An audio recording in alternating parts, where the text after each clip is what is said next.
Hello, good morning, जोहार। सुबह की खबरों के साथ मैं हूं मुकेश और आप देख रहे हैं झारखंड बुलेटिन। वक्त हो चला है झारखंड की ताज़ा खबरों से रूबरू होने का। इससे पहले हमारे यूट्यूब चैनल को सब्सक्राइब जरूर करें। कमेंट बॉक्स में अपना नाम और जिले का नाम जरूर लिखें। नाम लिखने वाले और नए सब्सक्राइबर के नाम की घोषणा प्रत्येक रविवार को कमेंट बॉक्स बुलेटिन में की जाएगी। कांग्रेस ने गोड्डा से दीपिका पांडे सिंह, चतरा से केएन त्रिपाठी और धनबाद से अनुपमा सिंह को दिया टिकट। झारखंड पार्टी ने अपर्णा पर जताया भरोसा। लोकसभा चुनाव 2024 के लिए कांग्रेस ने झारखंड की 3 लोकसभा सीटों के लिए प्रत्याशियों की घोषणा कर दी है। गोड्डा से दीपिका पांडे सिंह, चतरा से केएन त्रिपाठी और धनबाद से अनुपमा सिंह को टिकट दिया गया। रांची लोकसभा सीट से प्रत्याशी की घोषणा अभी बाकी है। इससे पहले कांग्रेस ने 3 लोकसभा सीट खूंटी, लोहरदगा और हजारीबाग से उम्मीदवारों की घोषणा कर चुकी है। इंडिया गठबंधन के तहत कांग्रेस के खाते में कुल 7 सीटें आई हैं। इनमें से अब तक 6 लोकसभा सीटों पर उम्मीदवार घोषित हो चुके हैं। इससे पहले कांग्रेस की ओर से खूंटी, लोहरदगा और हजारीबाग सीट से प्रत्याशी घोषित किए जा चुके हैं। खूंटी लोकसभा सीट से कालीचरण मुंडा, लोहरदगा से सुखदेव भगत और हजारीबाग संसदीय सीट से जयप्रकाश भाई पटेल को कांग्रेस ने उम्मीदवार बनाया है। इधर झारखंड पार्टी ने खूंटी लोकसभा क्षेत्र से अपर्णा हंस को पार्टी ने प्रत्याशी बनाया है। खबरों में आगे बढ़ने से पहले हमारे यूट्यूब चैनल को सब्सक्राइब जरूर करें। यूपीएससी की परीक्षा में झारखंड की बेटियों ने बढ़ाया मान। स्वाति शर्मा को 17वीं रैंक, गढ़वा डीसी की पुत्री साक्षी जमुआर को 89 रैंक। यूपीएससी यानी संघ लोक सेवा आयोग की संयुक्त सिविल सेवा परीक्षा 2023 का रिजल्ट मंगलवार को जारी कर दिया गया।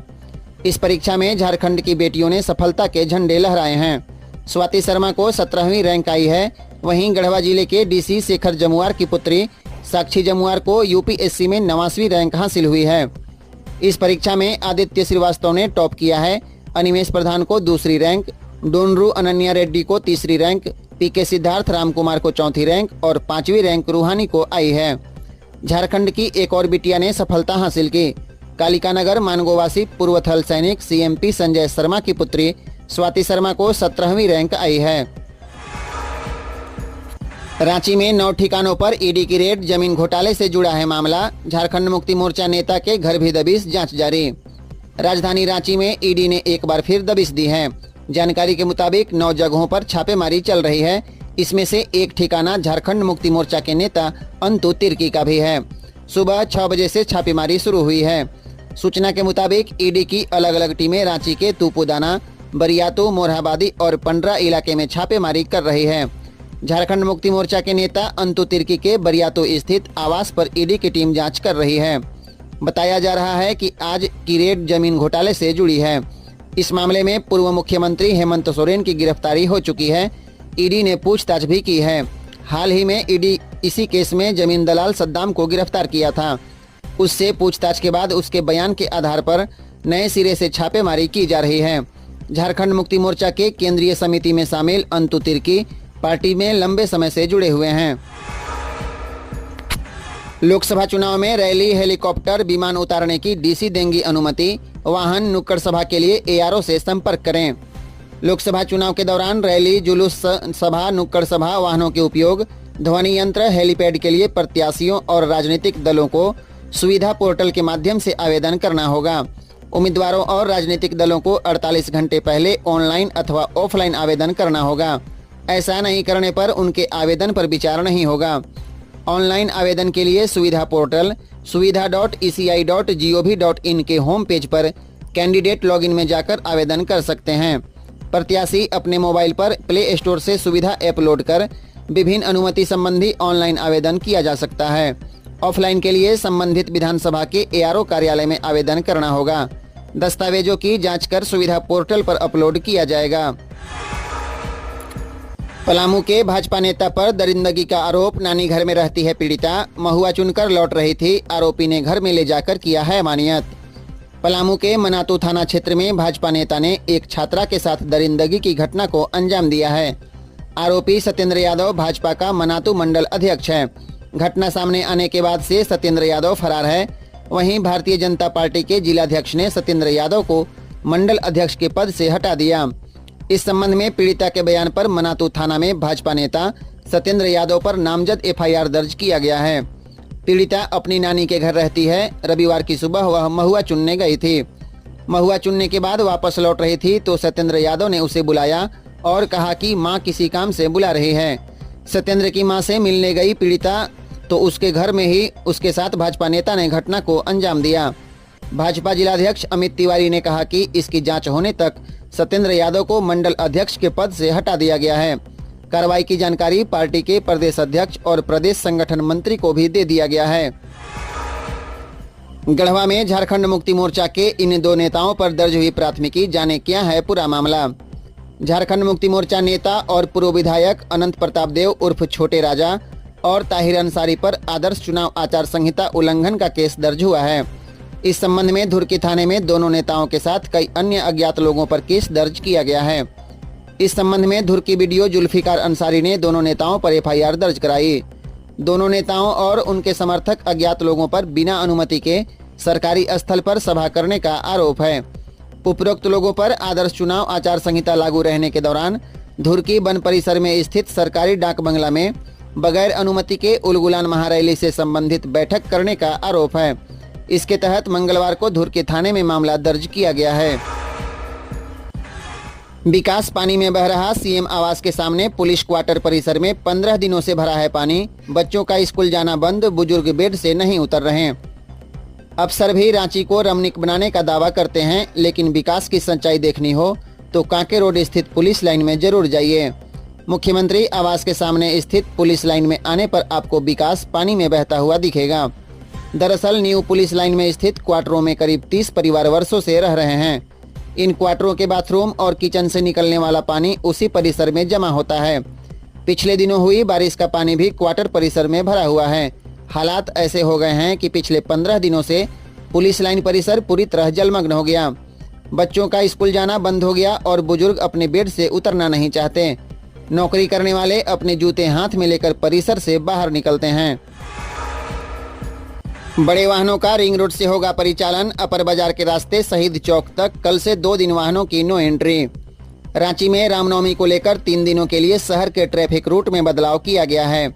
शोभा यात्रा को ध्यान में रखते हुए 17 अप्रैल की दोपहर 1 बजे से शहर की 16 प्रमुख सड़कों पर वाहनों की एंट्री बंद कर दी गई।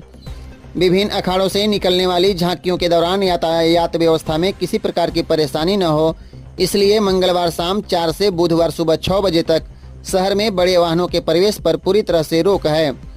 इस अवधि में महावीर चौक होते हुए अपर बाजार के रास्ते शहीद चौक तक आने जाने वाले मार्ग में सभी प्रकार के वाहनों के प्रवेश पर रोक लगा दी गई है। 18 अप्रैल की सुबह 8 से रात 12 बजे तक शहर में बड़े वाहनों का प्रवेश बंद रहेगा। विसर्जन जुलूस के दौरान जरूरत के अनुसार रूट डाइवर्ट किया जाएगा। इससे संबंधित आदेश ट्रैफिक एसपी ने रविवार को जारी कर दिया है। सुरक्षा बलों को मिली बड़ी कामयाबी। कोल्हान जंगल में नक्सली कैंप ध्वस्त, भारी मात्रा में सामान बरामद। पश्चिमी सिंहभूम में सुरक्षा बलों द्वारा नक्सलियों के खिलाफ चलाए जा रहे अभियान के दौरान टोंटो थाना क्षेत्र में हुसीपी गांव के पास जंगल से पुराने नक्सली कैंप से भारी मात्रा में नक्सलियों से जुड़े सामान और अन्य सामग्री बरामद की गई। आपको बता दें, सुरक्षा बलों द्वारा 10 अक्टूबर 2023 से संयुक्त रूप से गोइलकेरा और टोंटो थाना क्षेत्र में नक्सलियों के खिलाफ लगातार अभियान चलाया जा रहा है। हाल ही में 15 नक्सलियों ने आत्मसमर्पण किया है। माना जा रहा है कि आत्मसमर्पण करने वाले नक्सलियों की निशानदेही पर ही सुरक्षा बलों को यह सारा सामान बरामद हो पाया। गिरिडीह में 9 लाख रुपए बरामद। सरिया पुलिस ने वाहन जांच के दौरान किया है बरामद। लोकसभा और गांडेय उपचुनाव को लेकर जिला प्रशासन पूरी तरह से मुस्तैद है। जिले के सभी चेकनाका पर विशेष सतर्कता बरती जा रही है और इसके परिणाम भी सामने आ रहे हैं। वाहन जांच के दौरान सरिया पुलिस को फिर सफलता हाथ लगी। फ्लाइंग स्क्वाड की टीम ने सोमवार की देर रात वाहन जांच के दौरान 9,95,000 नगद जब्त किया है। आपको बता दें, आदर्श आचार संहिता लगने के बाद से पुलिस ने गिरिडीह जिले भर से अब तक 1,77,33,340 रुपए बरामद किए हैं। शांतिपूर्ण और निष्पक्ष मतदान को लेकर पुलिस प्रशासन की टीम भी लगी हुई है। झारखंड के कई जिलों का पारा 40 के पार, 3 से 4 डिग्री और बढ़ेगा तापमान। 21 अप्रैल से राज्य के कई हिस्सों में दिखेंगे बादल। झारखंड में धीरे धीरे तापमान में बढ़ोतरी देखने को मिल रही है। अगले 3-4 दिनों में तापमान में 4 से 5 डिग्री तापमान बढ़ने की संभावना है। 16 अप्रैल को मौसम शुष्क है। इस राज्य के किसी हिस्से में बादल या बारिश के आसार नहीं हैं। राज्य में अधिकतम तापमान 37 डिग्री सेल्सियस और न्यूनतम तापमान 23 डिग्री सेल्सियस के आसपास रहने की संभावना है। राज्य में 21 अप्रैल तक मौसम में किसी बड़े बदलाव की संभावना नहीं दिखती। 20 अप्रैल से राज्य के कई हिस्सों में आंशिक बादल छाए रहने की संभावना मौसम विभाग ने व्यक्त किया है, लेकिन इस दौरान मौसम शुष्क रहेगा। 21 अप्रैल को भी राज्य में बादल रहेंगे। मौसम विभाग ने किसी तरह का अलर्ट जारी नहीं किया है। राज्य में तापमान भी 19 अप्रैल तक बढ़कर 39 डिग्री के आसपास रहने की संभावना है, जबकि न्यूनतम तापमान 25 डिग्री सेल्सियस के आसपास रहेगा। सुरक्षा के पुख्ता इंतजाम, 4 आईपीएस, 10 डीएसपी, 300 दरोगा और 2500 अतिरिक्त जवान रहेंगे मुस्तैद। 15 ड्रोन रखेंगे नजर। रामनवमी को लेकर राजधानी के शहरी और ग्रामीण इलाकों में मंगलवार से सुरक्षा के पुख्ता इंतजाम किए गए हैं। 4 आईपीएस और 10 डीएसपी के अलावा 300 दरोगा, 30 इंस्पेक्टर और 2500 अतिरिक्त जवान सुरक्षा में मुस्तैद रहेंगे। 100 से ज्यादा मजिस्ट्रेट की भी तैनाती की गई है, जो 3 शिफ्ट में ड्यूटी करेंगे। राजधानी के प्रत्येक मोहल्ले और मंदिर परिसर के आसपास आने जाने वालों पर निगरानी की जाएगी। डोरंडा, मेन रोड, कांके, नगड़ी, रातू, पिठौरिया, बुढ़मू, मांडर और बरियातू समेत अन्य इलाकों में पुलिस ने 10 से ज्यादा पॉइंट चिन्हित किए हैं। उक्त जगहों पर ड्रोन से निगरानी की जाएगी। कुल 15 ड्रोन के माध्यम से रामनवमी के दौरान लोगों पर नजर रखी जाएगी। कोतवाली डीएसपी प्रकाश सोए के नेतृत्व में एक टीम ने सोमवार को मेन रोड में शोभा यात्रा वाले रूट की ड्रोन से निगरानी की। इस दौरान 8 घरों की छत पर ईंट, पत्थर और कांच की बोतलें रखी मिली। डीएसपी के निर्देश पर डेली मार्केट थानेदार ने 8 गृह स्वामी को नोटिस भेजकर तुरंत छत से इन सामानों को हटाने का निर्देश दिया है। दलमा अभ्यारण्य में राज्य का पहला 3D म्यूजियम बनेगा। जून से पर्यटक करीब से पशु पंछी देख सकेंगे। दलमा अभ्यारण्य के जंगल और जानवरों को पर्यटक 3D टेक्निक से भी देख सकेंगे। मकुला कोचा में वन विभाग इको टूरिज्म योजना के तहत 3D म्यूजियम का निर्माण करा रहा है। इसके लिए मुंबई से मशीनें मंगाई गई है। गुजरात के अहमदाबाद के इंजीनियर 1 सप्ताह में इस म्यूजियम का निर्माण पूरा करेंगे। जून में इसे पर्यटकों के लिए खोल दिया जाएगा। म्यूजियम में प्रवेश के लिए शुल्क भी लगेगा। निर्माण पूरा होने के बाद विभाग इसका शुल्क निर्धारित करेगा। यह झारखंड के किसी भी वाइल्ड लाइफ सेंचुरी का पहला 3D म्यूजियम होगा। म्यूजियम में इंटरैक्टिव फ्लिप बुक यानी डिजिटल भी होगा। यह प्रोजेक्टर से जुड़ा रहेगा। बुक के पन्ने पलटने पर इसमें दलमा जंगल से जुड़ी जानकारी और तस्वीरें दिखेंगी। इंटरएक्टिव फ्लिप बुक एक कॉम्पैक्ट बुक की तरह है। इसमें तस्वीरों की एक श्रृंखला रहेगी। यहाँ 3D मैप भी लगाए जाएंगे। सफारी का अनोखा अनुभव होगा। एक क्लिक पर सभी जानकारी मिलेगी। वर्चुअल रियलिटी यानी आभासी वास्तविकता की मदद से पर्यटकों को 360 डिग्री में खुद के जंगल में होने का अनुभव होगा और सफारी में घूमने का भी अनुभव मिलेगा। नई शिक्षा नीति, कोल्हान यूनिवर्सिटी में 4 वर्षीय स्नातक में दाखिला लेने वाले विद्यार्थियों को सर्टिफिकेट या डिप्लोमा चाहिए तो अभी नहीं मिलेगा। कोल्हान यूनिवर्सिटी में नई शिक्षा नीति लागू हुए 3 साल पूरे हो गए। 2022 में 4 वर्षीय स्नातक कोर्स सत्र 22 से 26 में दाखिला लेने के साथ ही कोल्हान यूनिवर्सिटी में राज्य में एनपीयू लागू होने वाला पहला विश्वविद्यालय बन गया था। इस सत्र के 3 सेमेस्टर की परीक्षा पूरी हो चुकी है और चौथे सेमेस्टर की परीक्षा की तैयारी चल रही है। लेकिन इस सत्र का कोई स्टूडेंट यदि सर्टिफिकेट या डिप्लोमा के लिए आवेदन करेगा तो उसे यह सुविधा उपलब्ध नहीं हो सकेगा। ऐसा इसलिए क्योंकि केयू प्रशासन अब तक एनईपी के तहत मिलने वाले सर्टिफिकेट, डिप्लोमा और डिग्री की डिजाइन ही तय नहीं कर पाया है। इस संबंध में विश्वविद्यालय में कई बैठकें हो चुकी हैं। ज्यादातर बिंदुओं पर सहमति भी बन चुकी है, लेकिन 1 साल बाद भी फाइनल मीटिंग नहीं हो सकी। विश्वविद्यालय की ओर से कहा जा रहा है कि जल्द ही इसे लेकर बैठक कर तीनों का फॉर्मेट तय कर लिया जाएगा। उसके बाद जो भी स्टूडेंट आवेदन करेंगे उन्हें 10 से 15 दिन के अंदर ऑनलाइन उपलब्ध करा दिया जाएगा। कोल्हान विश्वविद्यालय जीएसटी घोटाले में फंसे अधिकारियों के खिलाफ विश्वविद्यालय स्तर पर कार्रवाई की तैयारी। कोल्हान विश्वविद्यालय में हुए 68 लाख के जीएसटी घोटाले मामले में आरोपी अधिकारियों के खिलाफ विश्वविद्यालय प्रशासन विभागीय कार्रवाई करने जा रहा है। इसके तहत जो पदाधिकारी अभी सेवारत हैं उन्हें निलंबित करने की तैयारी है। जिन अधिकारियों का कार्यकाल पूरा हो गया उनका बकाया भुगतान रोकने के साथ ही रिकवरी की तैयारी है। मामले की जानकारी विश्वविद्यालय ने राजभवन और उच्च शिक्षा विभाग को देते हुए कार्रवाई की अनुमति मांगी है। जीएसटी घोटाला मामले में कोल्हान विश्वविद्यालय की ओर से कराई गई जांच में विश्वविद्यालय के 4 पूर्व अधिकारी और 2 कर्मचारी दोषी पाए गए हैं। इनमें विश्वविद्यालय के पूर्व रजिस्ट्रार डॉक्टर जयंत शेखर, पूर्व वित्त सलाहकार रमेश कुमार वर्मा, पूर्व वित्त पदाधिकारी डॉक्टर पीके पानी और पूर्व सीसीडीसी मनोज महापात्रा शामिल हैं। वित्त विभाग ने सभी विभागों के सचिवों को लिखा पत्र, कहा महालेखाकार कार्यालय में दिए आंकड़ों का करें मिलान। वित्त विभाग ने सभी विभागों के अपर मुख्य सचिव, प्रधान सचिव और सचिव को पत्र लिखा है। पत्र में कहा है कि महालेखाकार कार्यालय में दिए गए आंकड़ों का मिलान नहीं हो रहा है। निकासी और व्ययन पदाधिकारी ऑनलाइन सुलह की कार्रवाई 100% नहीं कर रहे हैं, जबकि ई कुबेर पोर्टल में आय और व्यय से संबंधित विभागीय आंकड़ों को ऑनलाइन सुलह करने का प्रावधान किया गया है। वहीं महालेखाकार कार्यालय द्वारा बार बार सूचित किया जा रहा है कि निकासी एवं व्ययन पदाधिकारियों द्वारा ऑनलाइन सुलह की 100% कार्रवाई नहीं की जा रही है। पहली दूसरी जेपीएससी परीक्षा की जांच के लिए दाखिल पीआईएल पर अब दूसरी कोर्ट में होगी सुनवाई। झारखंड हाईकोर्ट में पहली और दूसरी जेपीएससी समेत अन्य परीक्षाओं की जांच की मांग को लेकर दाखिल जनहित याचिका पर मंगलवार को सुनवाई हुई। सुनवाई के दौरान अदालत ने इस जनहित याचिका की सुनवाई दूसरी अदालत में करने का निर्देश दिया। फिलहाल इस मामले की सुनवाई हाईकोर्ट के न्यायाधीश जस्टिस रंगोन मुखोपाध्याय की बेंच में चल रही थी। सीबीआई ने इस मामले में अपना स्टेटस रिपोर्ट कोर्ट को सौंप दिया है। दरअसल बुद्धदेव उरांव ने 7 साल 2008 में इन सभी परीक्षाओं में गड़बड़ी का आरोप लगाते हुए हाईकोर्ट में जनहित याचिका दाखिल की थी। इसके बाद हाईकोर्ट ने इन परीक्षाओं की सीबीआई जांच कराने का निर्देश दिया था। इसके साथ ही नियुक्ति पर ही रोक लगा दी थी। इसके बाद सरकार और मुकदमे से प्रभावित अभ्यर्थियों ने सुप्रीम कोर्ट की शरण ली थी, जहां से अभ्यर्थियों को राहत मिली थी। सुप्रीम कोर्ट ने हाईकोर्ट के नियुक्ति प्रतिक्रिया को रोकने के आदेश को खारिज कर दिया था। हालांकि सुप्रीम कोर्ट ने सीबीआई जांच के आदेश को बरकरार रखा था। इस मामले में जांच पूरी की जा चुकी है। जमीन घोटाले के आरोपी आर्किटेक्ट विनोद सिंह की अग्रिम बेल पर 18 अप्रैल को होगी सुनवाई। जमीन घोटाले केस के आरोपी और झारखंड के पूर्व मुख्यमंत्री हेमंत सोरेन के सहयोगी आर्किटेक्ट विनोद सिंह की अग्रिम जमानत पर 18 अप्रैल को सुनवाई होगी। विनोद सिंह ने अपने अधिवक्ता के माध्यम से रांची सिविल कोर्ट के प्रधान न्यायायुक्त की कोर्ट में अग्रिम जमानत याचिका दायर की है। इस याचिका को सुनवाई के लिए रांची पीएमएलए यानी prevention of money laundering act की विशेष कोर्ट में ट्रांसफर कर दिया गया। पूर्व सीएम हेमंत की बेल पर सुनवाई, ईडी को जवाब दाखिल करने का निर्देश। कोर्ट अब इस मामले में 23 अप्रैल को सुनवाई करेगा।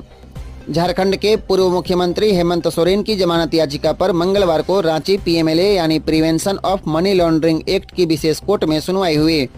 इस दौरान अदालत ने ईडी को जवाब दाखिल करने का निर्देश दिया। कोर्ट अब इस मामले में 23 अप्रैल को सुनवाई करेगा। आपको बता दें, जेल में बंद पूर्व मुख्यमंत्री ने अपनी जमानत के लिए कोर्ट का दरवाजा खटखटाया है। उन्होंने अपने अधिवक्ता के माध्यम से जमानत याचिका दाखिल की है। आपको बता दें, लैंड स्कैम केस के प्रमुख आरोपी पूर्व मुख्यमंत्री हेमंत सोरेन और बड़गाई अंचल के हल्का कर्मचारी भानु प्रताप फिलहाल बिरसा मुंडा केंद्रीय कारागार में बंद हैं। ईडी ने हेमंत सोरेन को सीएम पद से इस्तीफा देने के बाद मनी लॉन्ड्रिंग मामले में 31 जनवरी की रात को गिरफ्तार कर लिया था। ईडी ने लैंड स्कैम से जुड़े मामले में 7 घंटे से ज्यादा पूछताछ करने के बाद हेमंत सोरेन को गिरफ्तार किया था। इसी केस में ईडी आज मंगलवार सुबह से रांची के अलग अलग 9 ठिकानों पर छापेमारी कर रही है। श्यामा प्रसाद मुखर्जी रूबन मिशन में झारखंड ने गुजरात को पछाड़ा। श्यामा प्रसाद मुखर्जी रूबन मिशन में झारखंड ने गुजरात को पछाड़ा। श्यामा प्रसाद मुखर्जी रूबन मिशन में झारखंड ने गुजरात को पीछा कर दिया। श्यामा प्रसाद मुखर्जी रूबन मिशन में झारखंड ने गुजरात को पछाड़ा। श्यामा प्रसाद मुखर्जी रूबन मिशन में झारखंड ने गुजरात को पछाड़ दिया है। झारखंड को पूरे देश में 9वां रैंक मिला है। पहले स्थान पर तमिलनाडु ने कब्जा जमाया। गुजरात 10वें पायदान पर, जबकि ओडिशा 19वें स्थान पर है। इस उपलब्धि पर मुख्यमंत्री चंपई सोरेन ने कहा है कि आप सभी के सहयोग से झारखंड के आम जनता की सेवा एवं उनके जीवन में सकारात्मक बदलाव लाने का हमारा अभियान जारी रहेगा। सीएम चंपई सोरेन ने सोशल मीडिया पर इसकी जानकारी साझा करते हुए कहा कि झारखंड के ग्रामीण क्षेत्रों में रहने वाले आदिवासियों, मूलवासियों एवं आम लोगों के जीवन स्तर में हमारी सरकार बदलाव ला रही है। योजनाओं एवं उनके द्वारा हो रहे बदलावों को केंद्र सरकार द्वारा सराहा गया है। भारत सरकार के ग्रामीण विकास मंत्रालय के तहत चलने वाले श्यामा प्रसाद मुखर्जी रूबन मिशन ने ग्रामीण विकास के विभिन्न मापदंडों पर झारखंड को पूरे देश में 9वां रैंक दिया है। जमशेदपुर में दिन दहाड़े ड्राइवर की गोली मारकर हत्या, आरोपी प्रवीर सिंह की तलाश में छापेमारी। पूर्वी सिंहभूम जिले के उलीडीह थाना क्षेत्र में रविवार को फिर गोलियों की बौछार हो गई। उलीडीह थाना के एनएच स्थित वसुंधरा एस्टेट के पास बाइक पर सवार 3 बदमाशों ने बारेडीह मोहरसा निवासी सन्नी कुमार यादव को 6 गोली मारी। इससे घटनास्थल पर ही सन्नी कुमार यादव की मौत हो गई। बदमाशों ने उसके सिर में भी गोली मारी। वारदात को अंजाम देने के बाद हमलावर बालीगुमा की ओर फरार हो गए। हमलावर मानगो पोस्ट ऑफिस रोड निवासी प्रवीर सिंह व उसके 2 साथी बताए जाते हैं। घटना सुबह करीब 11:55 में हुई। मृतक सन्नी यादव मानगो स्थित जयमा कामनी रोडवेज में ट्रिप टेलर का चालक था। घटना के बाद पहुंची पुलिस ने घटनास्थल से 6 खोखा बरामद किया। पुलिस ने 100 को अंत्य परीक्षण के लिए भेज दिया। इस मामले में मृतक के ममेरे भाई विशाल यादव के बयान पर उलीडीह थाने में प्रवीर सिंह, सुनील ठाकुर समेत अन्य के खिलाफ हत्या की प्राथमिकी दर्ज की गई है। गोड्डा सांसद निशिकांत दुबे के खिलाफ केस, 19 अप्रैल को होगी पूछताछ। कारोबारी से गाय मुक्त कराने का आरोप, सांसद बोले संताल के रास्ते बांग्लादेश में तस्करी। गोड्डा सांसद निशिकांत दुबे के खिलाफ मोहनपुर थाने से नोटिस जारी किया गया है। उन्हें 19 अप्रैल को पूछताछ के लिए बुलाया गया है। इस नोटिस के बाद सांसद निशिकांत दुबे ने झारखंड सरकार पर आरोप लगाते हुए कहा कि झारखंड सरकार के पुलिस प्रशासन संथाल के रास्ते करोड़ों की संख्या में गाय बांग्लादेश भेज रहे हैं। मैंने इसका विरोध किया तो मेरे ऊपर ही केस दर्ज करा दिया गया। मुझे मानसिक रूप से परेशान किया जा रहा है। मैं पूछताछ में शामिल जरूर होऊंगा। मैं हेमंत सोरेन की तरह भगोड़ा नहीं हूँ। नोटिस में कहा गया है कि बलथर गांव के रहने वाले मोहम्मद आफ्ताब ने मनोहरपुर थाने में केस दर्ज कराया है। इस केस में पूछताछ की जानी है। निशिकांत दुबे ने कहा, चंपई को हटा कल्पना बनेंगी सीएम। चंपई का जवाब, अफवाह फैला चुनाव जीतती है भाजपा। गोड्डा के भाजपा सांसद निशिकांत दुबे ने शनिवार को आरोप लगाया कि सोरेन परिवार ने मुख्यमंत्री चंपई सोरेन को अपमानित करने का फैसला कर लिया है। सोशल मीडिया में वे एक बार फिर झारखंड मुक्ति मोर्चा और पूर्व मुख्यमंत्री हेमंत सोरेन के खिलाफ मुखर हुए। उन्होंने कहा कि मधु कोड़ा के बाद मुख्यमंत्री चंपई सोरेन कोल्हान के दूसरे नेता होंगे जिन्हें सोरेन परिवार ने बेइज्जत करने का फैसला किया है। मधु कोड़ा को हटाकर गुरुजी खुद मुख्यमंत्री बने और मधु कोड़ा को जेल भेजा गया। निशिकांत ने कहा है कि अब चंपई सोरेन को हटाकर कल्पना सोरेन को मुख्यमंत्री बनाया जाएगा। डॉक्टरों ने लिखा नाराजगी भरा पत्र, झोपड़ी गार्ड रूम में चल रहे हैं हेल्थ सेंटर, पानी और शौचालय की व्यवस्था तक नहीं। राज्य के राजधानी के लगभग हर वार्ड में निगम द्वारा हेल्थ एंड वेलनेस सेंटर संचालित किए जा रहे हैं। यह सभी सेंटर खुद बीमार हैं। कहीं जरूरी दवाएं नहीं हैं तो कहीं प्रिस्क्रिप्शन लिखने वाली पर्ची नहीं है, कहीं पीने का पानी नहीं है तो कहीं शौचालय की व्यवस्था तक नहीं है।